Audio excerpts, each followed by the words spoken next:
Let's be honest about something before we even begin. You have probably encountered the title of this book before you opened it. You've seen it on airport bookstore shelves, on someone's coffee table, on Instagram flat lays, next to a latte and a succulent. You might have assumed it was just another piece of provocative packaging slapped over the same tired advice, a self-help book that said, "Screw self-help," and then quietly gave you a bunch of self-help. And you wouldn't have been entirely wrong. But you also wouldn't have been entirely right. The Subtle Art of Not Giving a F***ck, published in 2016 by Mark Manson, sold over 20 million copies. It sat on the New York Times bestseller list for 327 weeks, more than 6 years. It was translated into 50 languages. And while the profanity in the title undoubtedly helped, what actually drove the book's extraordinary success was something more specific.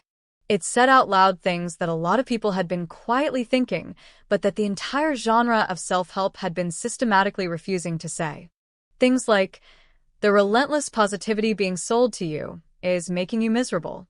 The expectation that everyone can be exceptional is destroying ordinary people. Happiness is not a destination you arrive at. Pain and struggle are not obstacles to a good life, they are the substance of one. And trying too hard to feel good all the time is one of the most reliable paths to feeling terrible. Mark Manson was, at the time of this book's publication, a blogger, not an academic, not a therapist, not a philosopher with letters after his name.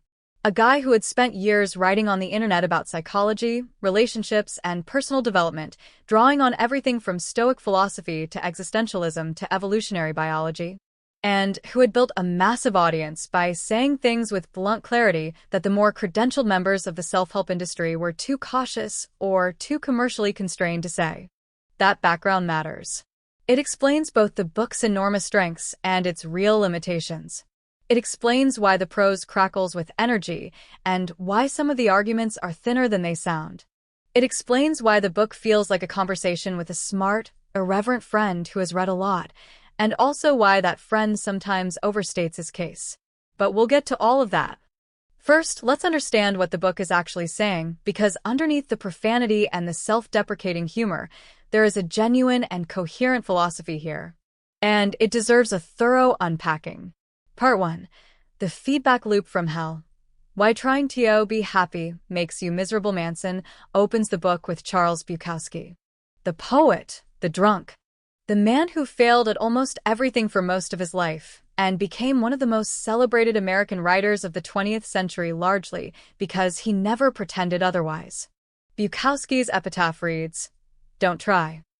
And Manson uses this as his opening provocation, the counterintuitive idea that trying, specifically trying to feel good, trying to be special, trying to be successful in the way the culture defines success, is often the problem, not the solution. But before getting to Bukowski's broader wisdom, Manson wants to establish something foundational, the fundamental lie that modern culture, and specifically modern self-help culture, has been telling us. The lie goes like this: you can have everything you want. You are special. You deserve to feel great. Positive thinking will transform your life. Success is just a matter of belief and effort and the right mindset. And if you're not there yet, if you're struggling, if you're unhappy, if things aren't working out, it's because you haven't tried hard enough, believed hard enough, optimized hard enough. Manson's response to this is direct and, I think, correct. This message is making people miserable. And it's doing so through a specific mechanism he calls the feedback loop from hell. Here's how the loop works. You wake up one morning feeling anxious. In a healthy relationship with your own mind, you might notice the anxiety, understand that anxiety is a normal human emotion and let it pass. But in the culture we actually live in, a culture that insists you should feel great, that negativity is a problem to be solved, that emotions like anxiety and sadness and frustration are signs that something has gone wrong. You don't just feel anxious. You feel anxious and then you feel bad about feeling anxious. You start worrying about why you're worrying. You become stressed about your stress. You feel guilty about feeling guilty. Each layer of meta-emotion adds to the weight. And the more you try to force yourself to feel better, the more you chase positive feelings and push away negative ones, the more you reinforce the idea that negative feelings are unacceptable, which makes them worse when they arrive, which makes you try harder to avoid them, which makes everything worse. Manson draws on a concept from the philosopher Alan Watts here, what's called the backwards law. The idea is simple and profound. The more you pursue something, the more you reinforce your own sense of lacking it. Chasing happiness constantly reminds you that you're not happy. Chasing confidence constantly reminds you that you don't feel confident. The pursuit itself is the problem. It's the act of reaching that tells your brain there's a gap. The alternative, and this is the beginning of Manson's actual argument, is to stop trying to feel good all the time and start accepting that life includes negative experiences, always has, always will. Not as resignation, not as pessimism, but as an honest reckoning with reality that makes it possible to actually engage with your life, rather than constantly managing the distance between how things are and how you think they should feel. This is, at its core, a Stoic idea. It echoes Marcus Aurelius and Epictetus and Seneca. It echoes the Buddhist concept of the second arrow, the idea that suffering arises not just from painful events but from our resistance to and judgment of those events. Pain is the first arrow. Hating yourself for feeling pain is the second arrow. Manson is asking you to stop shooting the second arrow. And crucially, he's doing it not from a place of spiritual detachment, but from a place of lived experience. He had struggled. He had failed.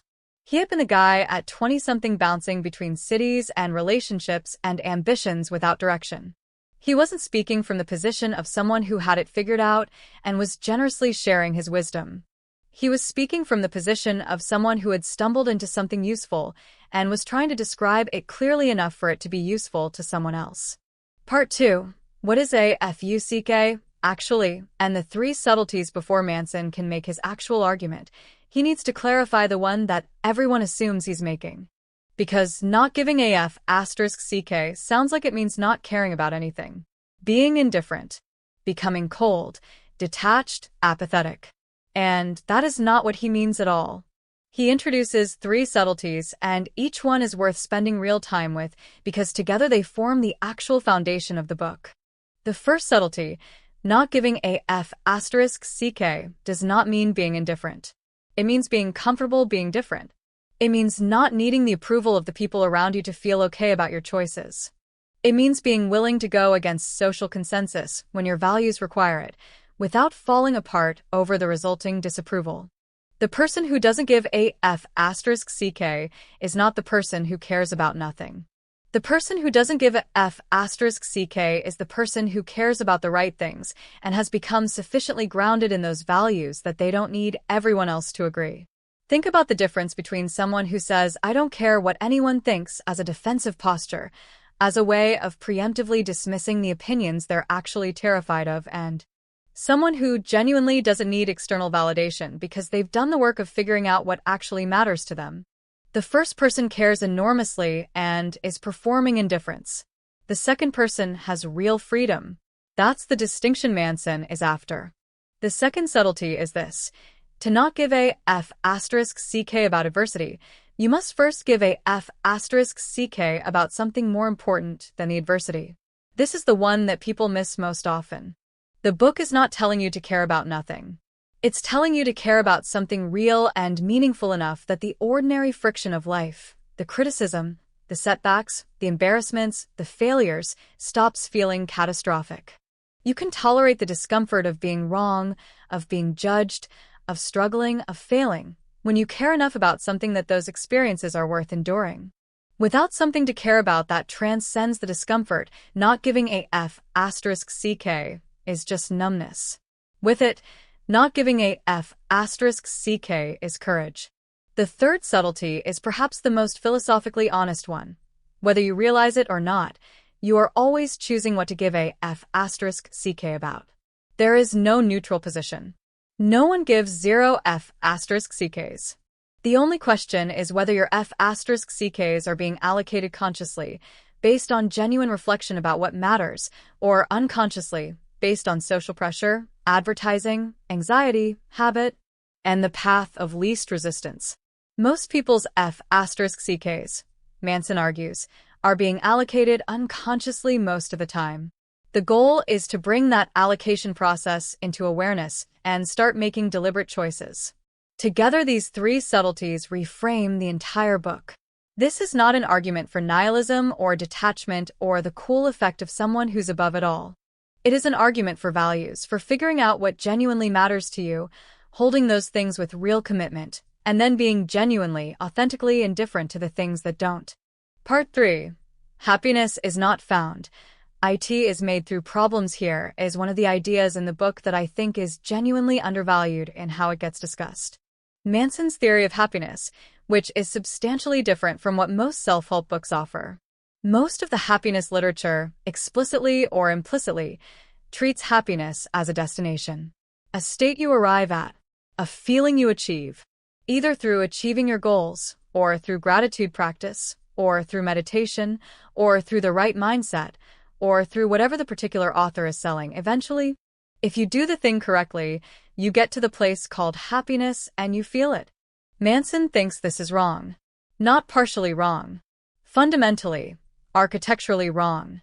His argument is that happiness is not a state that you find. It's an activity. It's something you do, not something that happens to you. And the thing you do to be happy, specifically, is solve problems. Life, in Manson's telling, is an endless series of problems. Not as a pessimistic observation, as a descriptive one. Solve one problem and the next one appears. Always. This is not a malfunction. This is the design. The person you marry is the person you fight with. The house you buy is the house you repair. The dream job you land is the job you stress over. Everything comes with its inherent struggle. Everything that makes you feel good will also eventually make you feel bad. The question, therefore, is not, how do I get to a life without problems? There is no such life. The question is, what problems do I want? Which struggles are worth it? Which difficulties am I willing to endure because the thing I'm enduring them for matters enough? And the answer to that question, the honest, personal answer, is what defines your life. It's not the goals you write down. It's not the dreams you say you have. It's what you're actually willing to suffer for. Because if you want the reward without the struggle, Manson argues, you don't actually want the reward. You want the fantasy of the reward. The desire to be a great musician without the thousands of hours of awkward, frustrating practice is not a desire to be a great musician. It's a desire to imagine yourself as one. He uses himself as an illustration here. He had, as a young man, wanted to be a rock star. He had played guitar, written songs, dreamed of stages and audiences. But when he looked honestly at what he was actually willing to do, at the rejection he was willing to endure, at the practice he was willing to put in, at the lifestyle he was willing to embrace, the honest answer was, not much. He wanted the outcome.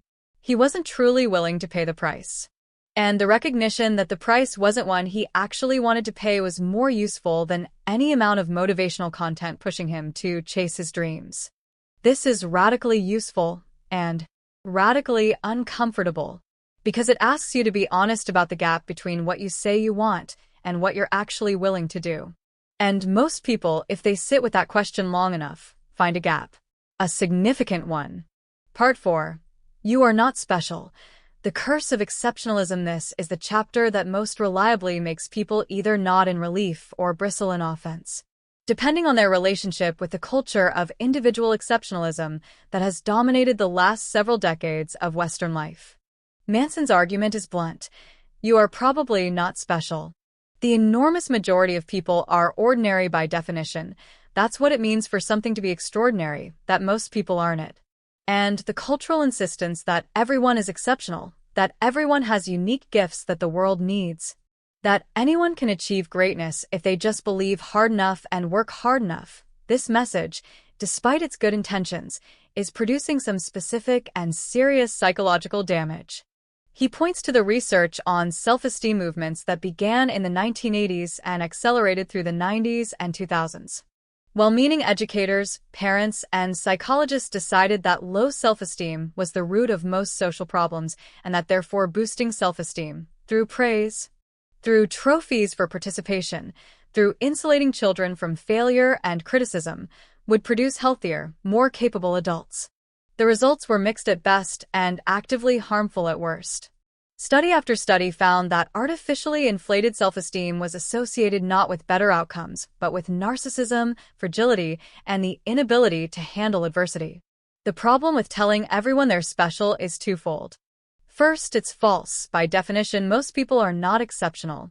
And being told otherwise creates a gap between self-perception and reality that has to be managed through denial or defensiveness or constant reassurance. Second, and more perniciously, it creates a standard of success that is essentially impossible to meet while also being the only acceptable standard. If you're supposed to be exceptional, then being ordinary, being competent, reliable, decent, good at your job without being revolutionary, loving without being legendary, feels like failure. Average becomes shameful. Mediocrity becomes something to apologize for. Manson introduces the concept of what he calls the feedback loop of exceptionalism. Social media, he observes, creates an environment in which we are constantly exposed to the extreme ends of human experience, the most beautiful, the most successful, the most tragic, the most outrageous. The algorithm rewards extremes because extremes generate engagement. And the result is a cultural landscape in which the extraordinary is constantly visible and the ordinary is invisible, which makes us all feel like we're falling short of a standard that almost no one actually meets. His alternative is not, as some readers have taken it, to stop trying to improve. It's to accept the ordinary as a legitimate and valid place to be, from which genuine improvement becomes possible. You cannot grow honestly from a place of denial about where you actually are. And a culture that treats ordinary as shameful is a culture that forces people to spend enormous energy on the performance of exceptionalism rather than the actual work of getting better. There is also something here about the relationship between the pursuit of specialness and entitlement. Manson argues that entitled people, and he means a very specific kind of entitlement, not about class or wealth, but about the belief that you deserve good outcomes as a condition of being you, are people who have been so thoroughly marinated in the culture of exceptionalism that they've come to believe the world owes them a match between their self-image and their circumstances. And when reality inevitably refuses to comply, the response is either victimhood, someone else's fault, or denial. Reality is wrong. Neither of these is a position from which meaningful growth is possible. The counterintuitive prescription is to willingly embrace ordinary, to be comfortable being unremarkable in the vast majority of dimensions while finding genuine meaning in the few that actually matter to you. Not because being ordinary is the goal, but because accepting it as the baseline is the only honest starting point for becoming something better. Part 5. The Importance of Suffering. Choosing Your Struggle. Manson spends significant time on a concept that seems to contradict everything the happiness industry has been selling. Suffering is not the enemy. Suffering is, in fact, the mechanism through which meaning is created and identity is built. The question is not how to avoid it. The question is which suffering you choose. He uses the example of wanting to be fit. Many people want to be fit. Many people do not go to the gym. And the standard self-help explanation for this gap is motivational. They need to want it more, believe in themselves more, find their why more compellingly. Manson's explanation is different. The people who successfully become and stay fit are not necessarily the ones who wanted the outcome more. They're the ones who found the process, the actual exercise, the discomfort, the discipline either genuinely enjoyable or at least acceptable. They wanted the struggle, not just the result. And the people who didn't maintain the habit, despite genuinely wanting the outcome, were the ones who weren't willing to pay the price of the process. This reframes the question of what do you want into the much more honest question of, what are you willing to struggle for? And it changes the way you approach your own desires and goals. Instead of asking, do I want this outcome? Because almost everyone would say yes to most good outcomes. You ask, am I willing to go through what it takes to get this? And the honest answer to that question tells you much more about your genuine values and priorities than any amount of wishful aspiration. He also makes a point here that connects to the earlier discussion of the feedback loop from hell. The avoidance of suffering is itself a form of suffering. The person who avoids all conflict in relationships doesn't avoid pain. They experience the dull, chronic pain of never being honest, never being known, never having the relationship they actually want.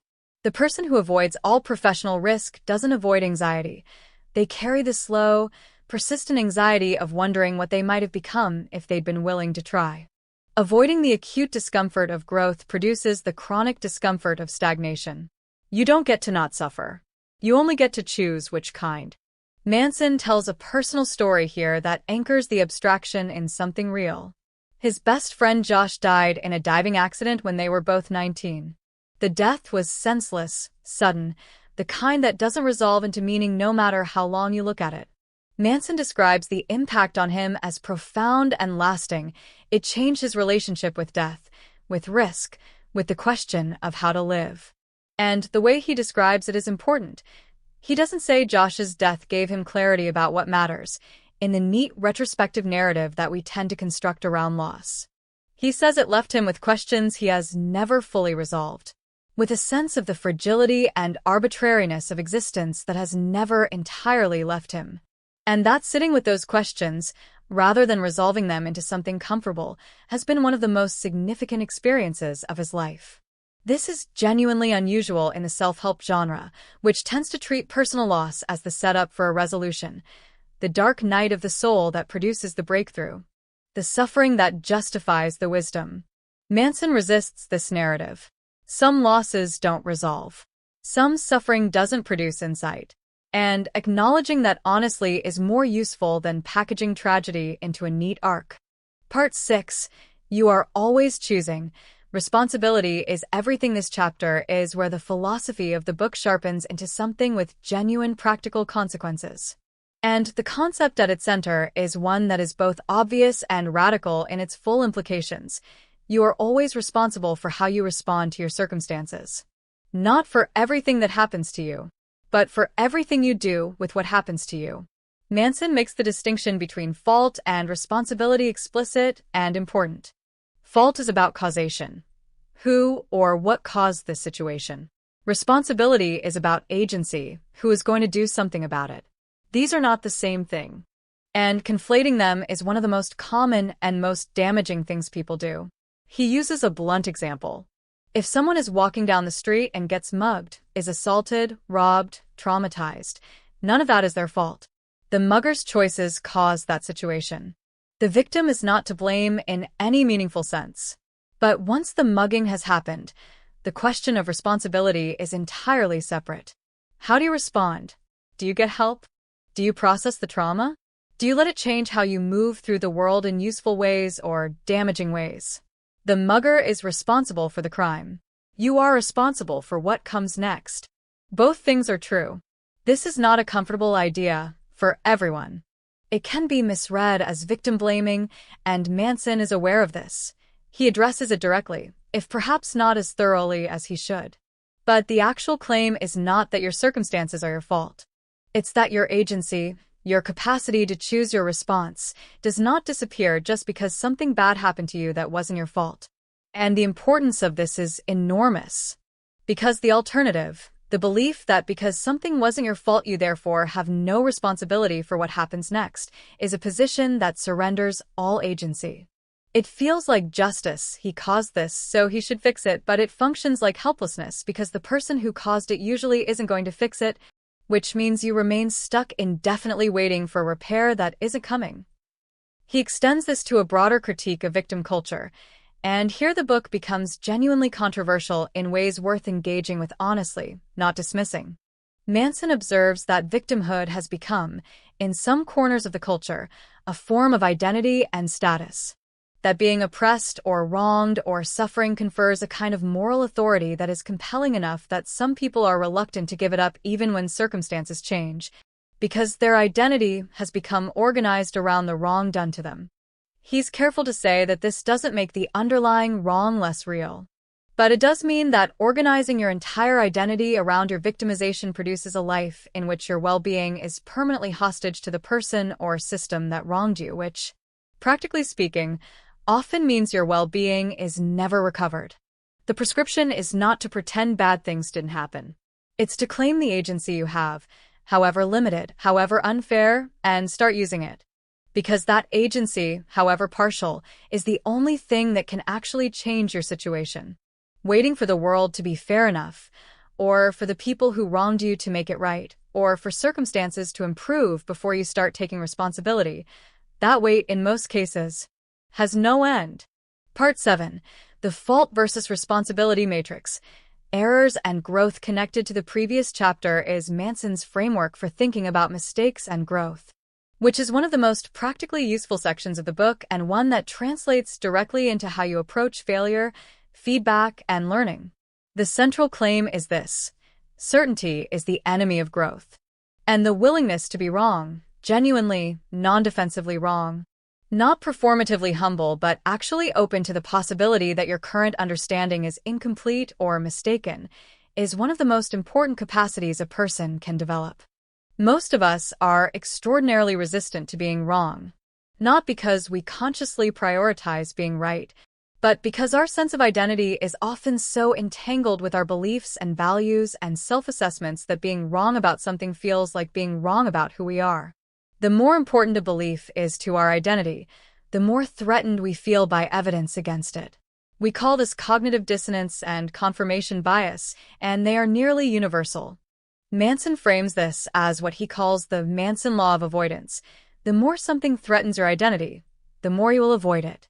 If you define yourself as an honest person, evidence that you've been dishonest in a specific instance feels like an existential threat. If you define yourself as someone who is good at their job, evidence of professional failure feels devastating. And so you avoid, rationalize, deflect, project, anything to protect the identity. The way out of this, Manson argues, is to build an identity that is less dependent on being right about specific things. To develop what psychologists call a more flexible or growth-oriented identity, one that can absorb the experience of being wrong without collapsing. Because being wrong is understood as a step in the process of getting better rather than a threat to the fundamental validity of who you are. He also introduces a piece of philosophical influence he's drawn on but doesn't always name: Karl Popper's concept of falsifiability. Popper argued that the mark of a legitimate belief is that it can be proven wrong, that you can specify, in advance, what evidence would change your mind. A belief that can't be falsified, one for which no possible evidence would constitute a counterexample, is not really a belief at all. It's a dogma. And Manson extends this to personal values. If you hold your values in a way where no possible experience would cause you to revise them, you've turned your values into an identity fortress rather than a genuine orientation toward truth. The practical implication: be more interested in being less wrong over time than in being right now. Ask yourself more often, what would change my mind about this? And when evidence does emerge that challenges your current view, treat it as useful information rather than an attack. Part 8. The importance of saying no. Values, rejection, and commitment. This chapter is about one of the most underappreciated ideas in the book: that the quality of your life is largely determined not by what you say yes to, but by what you're willing to say no to. Manson's argument here draws on a basic mathematical reality. You have limited time, limited energy, limited attention. These are finite resources. And in a world of effectively unlimited options, unlimited things you could spend your time on, unlimited relationships you could pursue, unlimited goals you could chase, the most important skill is not the ability to identify and pursue the best option. It's the ability to reject all the other ones. This sounds obvious, but the culture works against it systematically. We live in a culture that valorizes openness, optionality, and the refusal to close doors. Keep your options open. Don't limit yourself. Say yes to new experiences. And there's something right about this in certain contexts. But taken as a general life philosophy, it produces a person who is deeply shallow in everything and deeply committed to nothing. Commitment, genuine, chosen, costly commitment, is what creates depth and meaning. The person who has been with one partner for 30 years and worked through everything that entails has a kind of depth of relationship that is fundamentally unavailable to the person who has kept all their options open.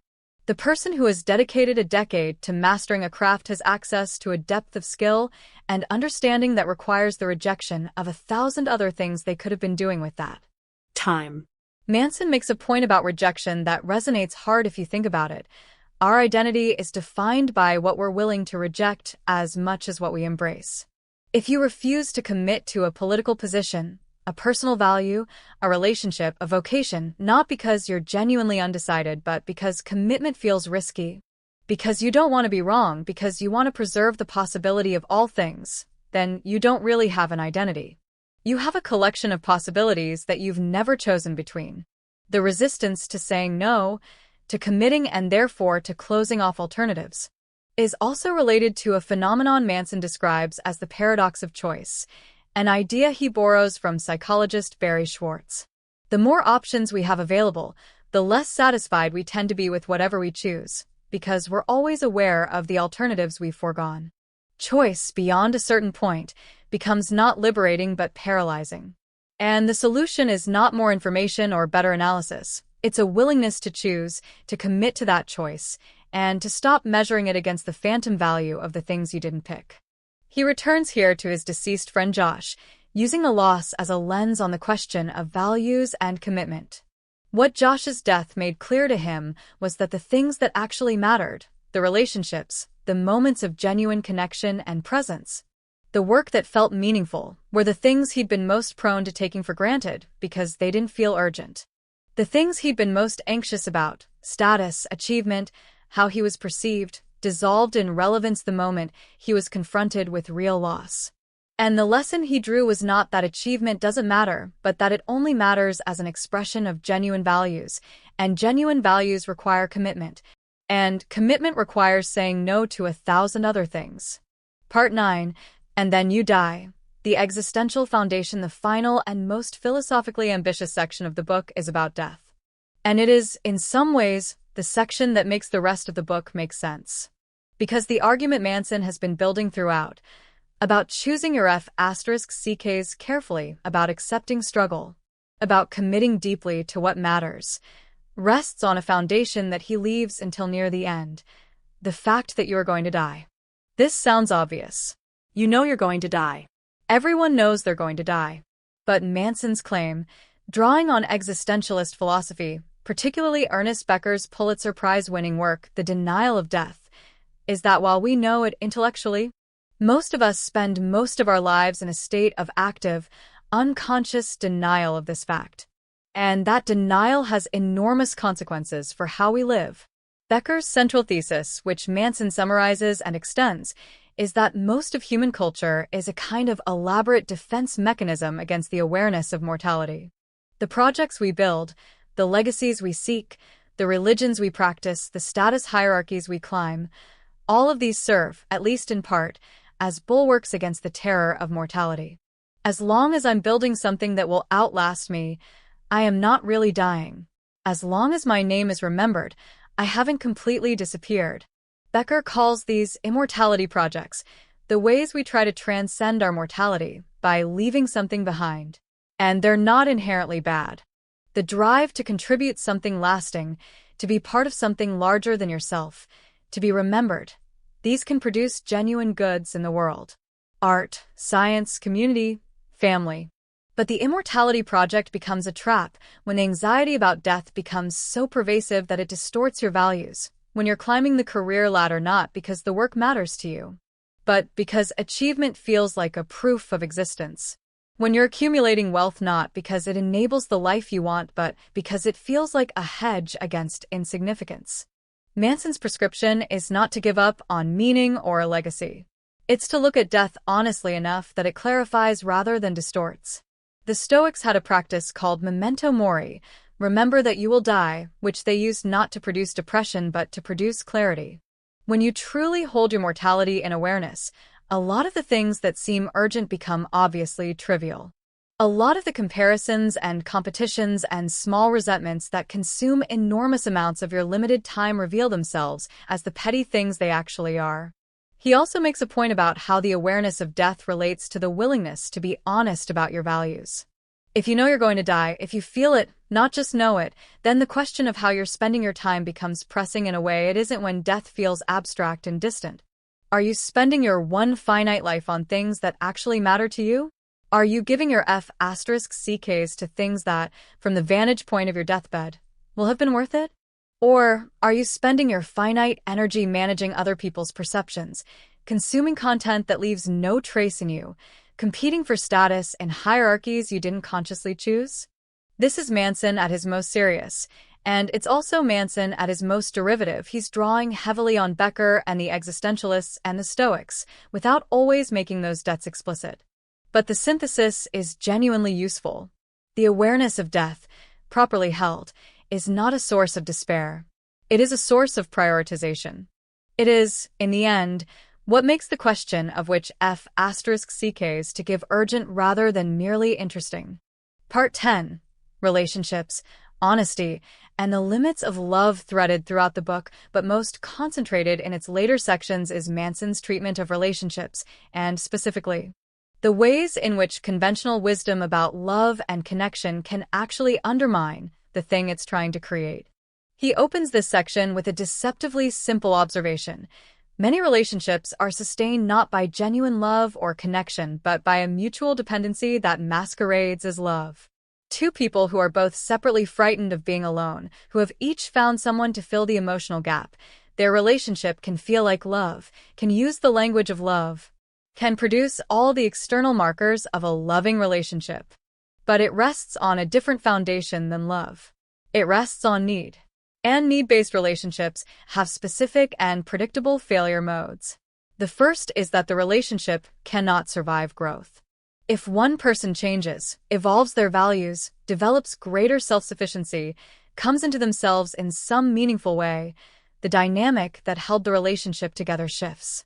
The person who has grown may find the relationship feels suffocating. The person who hasn't may feel abandoned. Need-based relationships require both people to stay more or less the same in order to maintain the equilibrium. The second failure mode is that conflict cannot be resolved honestly in a need-based relationship. Because both people are dependent on the relationship for their basic emotional stability, genuinely threatening the relationship, saying the difficult thing, having the uncomfortable conversation, risking the partner's displeasure, feels too dangerous. So conflicts get papered over. Resentments accumulate. The relationship develops a kind of comfortable dishonesty that preserves the form while hollowing out the substance. Manson's argument is that genuine love, the kind that produces genuine intimacy and genuine growth, requires two people who don't need each other in this way. Two people who are each capable of being okay on their own, who are each capable of tolerating the discomfort of honesty, who choose each other not out of desperation or fear, but out of genuine preference. Relationships built on this foundation can survive growth, because the growth of one partner is understood as a good thing rather than a threat. And conflict can be navigated honestly, because neither person is so dependent on the relationship's continuation that they're willing to sacrifice truth to preserve it. He also addresses a piece of received wisdom about relationships that he considers actively harmful. The idea that you should never stop trying to improve your relationship. At first glance, this sounds obviously right.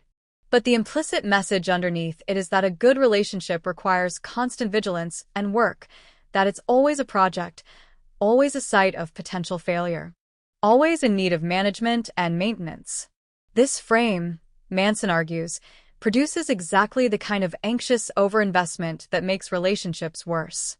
The best relationships, in his view, are ones where both people have the security and trust to not be constantly monitoring and managing things, to be able to relax into each other without the relationship feeling like a performance. That must never drop. The alternative to constant management is what he calls acceptance, not the passive acceptance of things that genuinely need to change, but the active acceptance of the fundamental reality of another person. The acceptance that this person has flaws. That those flaws are not problems to be solved but features to be integrated. That loving someone means loving the version of them that actually exists, not the version you could hypothetically improve them into. Part 11. The final chapter. Death as the only truth. Manson closes the book with a meditation on impermanence that is, in some ways, the most nakedly philosophical thing in it. He returns to the question of death, not as a self-help device, not as a rhetorical move, but as a genuine confrontation with the deepest fact of human existence. He describes standing on a cliff in South Africa. He'd been traveling, writing, thinking, doing the itinerant lifestyle that his early career as a blogger had made possible. And standing there, on the edge of something enormous, looking at the ocean, he felt something that he describes as a confrontation with his own smallness, with the indifference of the universe to his particular existence, with the fact that he would die, and the world would continue, and in 2 or 3 generations there would be virtually no living memory of him. And he describes this not as a depressing experience, but as a clarifying one. Because the confrontation with mortality, properly had, doesn't just remind you that you're going to die. It reminds you that you're alive right now. That the very thing that makes your existence finite is also what makes it meaningful, because meaning requires stakes, and stakes require the possibility of loss. And the possibility of loss is exactly what mortality provides. The Stoics, the Buddhists, the existentialists, every serious philosophical tradition that has wrestled with mortality has arrived at some version of this conclusion. Not that death is good. Not that life is therefore meaningless. But that the awareness of death, held honestly and without flinching, is the thing that makes life feel real rather than hypothetical. The urgency that mortality creates, the pressure it puts on the question of how you're spending your time, and with whom, and for what, is not a burden. It is the gift that makes the question matter. Manson ends the book not with a list of action items or a summary of key takeaways. He ends with an exhortation that is both ancient and genuinely felt. Live like you're going to die, because you are. Choose your F***ck's accordingly. Commit to something that matters. Stop pretending you have infinite time to figure out what you actually care about. The window is open. The question is whether you're going to climb through it. The critique, where Manson gets it wrong, oversimplifies, and stumbles all right. Here's where we take the gloves off. Because this book deserves honest engagement, and honest engagement means naming the places where it falls short, not to dismiss it. But because understanding the limitations is part of understanding what the book is actually good for. Let's start with the most foundational critique, and it's one that gets to the center of what the book is trying to do. The subtle art of not giving a F***ck positions itself as the anti-self-help self-help book. It critiques the positivity industry, the exceptionalism culture, the toxic optimism of mainstream personal development. And in doing this, it distinguishes itself from the genre it belongs to. But here's the uncomfortable truth. The book is not as different from the thing it's critiquing as it pretends to be. Strip away the profanity, the self-deprecation, the sardonic tone, and what you have is a book that tells you to identify your values, align your behavior with those values. Take responsibility for your life, embrace struggle as the path to meaning, and build genuine relationships rather than superficial ones. This is not revolutionary content. The Stoics said it. Viktor Frankl said it. Albert Camus said it. Brené Brown said it with more rigor and more research. What Manson did was package it in a voice that appealed to a demographic that had become allergic to the earnestness of traditional self-help, which is a real and genuine contribution. But it's mostly packaging, not content. And the book's insistence on its own iconoclasm can feel a little exhausting once you notice that the iconoclast is largely rearranging familiar furniture. Second, the book is extremely thin on evidence. Manson is a blogger, not a researcher, and he writes with the confidence of someone presenting established fact while relying almost entirely on anecdote and intuition. His claims about human psychology, about how the brain works, about what produces happiness, about the universals of human motivation, are often stated as settled when they're actually contested. He cites Becker's denial of death as though it's a scientific finding when it's a philosophical argument, a brilliant and influential one, but not an empirical one. He describes psychological phenomena in ways that are recognizable and often useful, but that would not survive a rigorous peer review. This isn't necessarily a fatal flaw in a popular philosophy book, but it matters because the authoritative tone creates the impression of grounding that isn't there. You should hold the ideas lightly, as interesting perspectives rather than confirmed truths. Third, the book has a genuine problem with its relationship to systemic inequality that is worth naming clearly. The argument that you are responsible for how you respond to your circumstances, that the question of fault and the question of responsibility are separate, is philosophically sound in a vacuum. But it lands very differently depending on whose circumstances you're talking about. For someone whose disadvantages are primarily self-created, whose life isn't working because of choices they've made and patterns they've fallen into, the message of responsibility and agency is clarifying and useful. For someone whose circumstances are shaped by systemic forces, discrimination, poverty, inherited disadvantage, structural exclusion, the same message can become a way of papering over injustice with the language of personal agency. Manson nods at this. He acknowledges that circumstances differ. But the nod is brief, and the overall energy of the book is firmly directed at the individual. The word systemic appears approximately never. The possibility that some people's problems are not really problems of value misalignment or excessive F***ck giving, but rather problems of having been dealt a genuinely terrible hand that no amount of better thinking will fully address. This possibility doesn't get the space it deserves. And in a book that has sold 20 million copies and that many people will use as a guide for thinking about their lives, that omission matters. Fourth. And this is the critique that I find most personally interesting and most worth sitting with. Manson's treatment of the not giving a F***ck concept has a shadow side that the book never fully acknowledges. The cultural uptake of this idea, the way it has been absorbed by readers and turned into a philosophy of life, has, in some corners, produced exactly the thing Manson explicitly says he's not advocating, a kind of socially licensed indifference. A permission structure for not caring about things you maybe should care about. The person who uses "I don't give a F***ck" as a way to dismiss criticism they should listen to. The person who uses it to justify not showing up for people who need them. The person who uses it to rationalize behavior that's hurtful because, hey, they're just being authentic and not caring what anyone thinks. Manson is clear, in the book, that this is a misreading.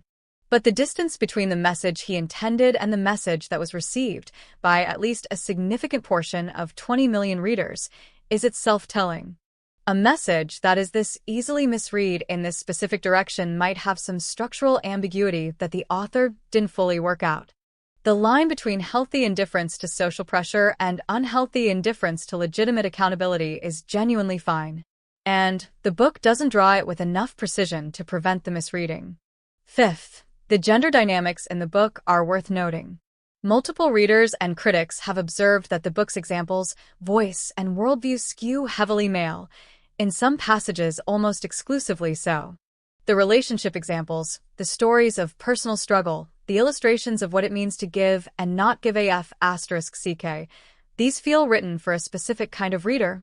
And that reader is implicitly young, male, and at least modestly privileged. Women readers, non-binary readers, and readers whose experience of not giving a F***ck carries higher social and professional costs report a significant gap between the framing and their reality. For a woman in a professional environment, not giving a F***ck, what colleagues think comes with consequences that simply don't apply to the book's implied reader. This doesn't make the philosophy wrong, but it makes it less universal than the book presents it as being. Sixth and finally, and this is the one that cuts deepest for me personally, the book's tone, while enormously entertaining, occasionally undermines its own message. There is something slightly at odds about a book that tells you not to chase exceptionalism and validation that is itself very, very carefully crafted to be cool. The ironic detachment, the self-aware swagger, the calculated irreverence, these are the stylistic equivalents of the Instagram life that Manson critiques. The book is performing not giving a F***ck in a way that is designed to make you admire it for not giving a F***ck. And if you squint at it, it looks a little like a man who cares enormously about being perceived as someone who doesn't care. Which is, at minimum, a tension the book never quite resolves. None of this cancels the genuine value in these pages. The core ideas: choose your struggles wisely, stop chasing the feeling of happiness, and start solving the problems worth solving. Take responsibility for your responses without taking blame for everything that happens to you. Let the awareness of death sharpen rather than paralyze your sense of what matters. These are real and useful ideas, whatever their philosophical lineage. But read them as one person's synthesis of existing wisdom, filtered through a specific personality and a specific cultural moment, rather than as a new and complete life philosophy. Use them as a conversation starter with the ideas they draw on: Stoicism, existentialism, CBT, acceptance, and commitment therapy, rather than as the final word. And be honest with yourself about which parts resonate because they're true and which parts resonate because they're saying something you already believe in a voice you find satisfying. That's actually what the book is asking you to do if you read it charitably. Be honest. Question your assumptions. Choose your commitments deliberately. It's just asking you to do those things with the book itself, too. Final thoughts at its best. The subtle art of not giving a F***ck is a permission slip. Permission to stop performing a version of your life that you didn't consciously choose. Permission to be ordinary in the dimensions that don't actually matter to you and to invest the resulting energy in the ones that do. Permission to let struggles be struggles rather than evidence of personal failure. Permission to be honest about what you want and what you don't want, what you're willing to work for and what you're not. These are permissions that a lot of people genuinely need. Not because they're too weak or too lost, but because the culture they live in is issuing a constant stream of contradictory instructions. Be exceptional, be authentic, be optimistic, be realistic, be ambitious, be present. And navigating those instructions without a clear internal compass is genuinely disorienting. The book's most lasting contribution is helping some people find their compass, not by telling them what to point it toward, but by reminding them that they have one and that it's theirs to use. The title is provocative and the profanity is deliberate and the marketing is knowing, and none of that makes the core message less true. You have a finite amount of energy and attention and time. The things you choose to care about with that energy are your life. Choose carefully. Choose honestly. And let go of everything else with as much grace as you can manage. That's the subtle art. It takes a lifetime to get even close to right. And the trying is the point.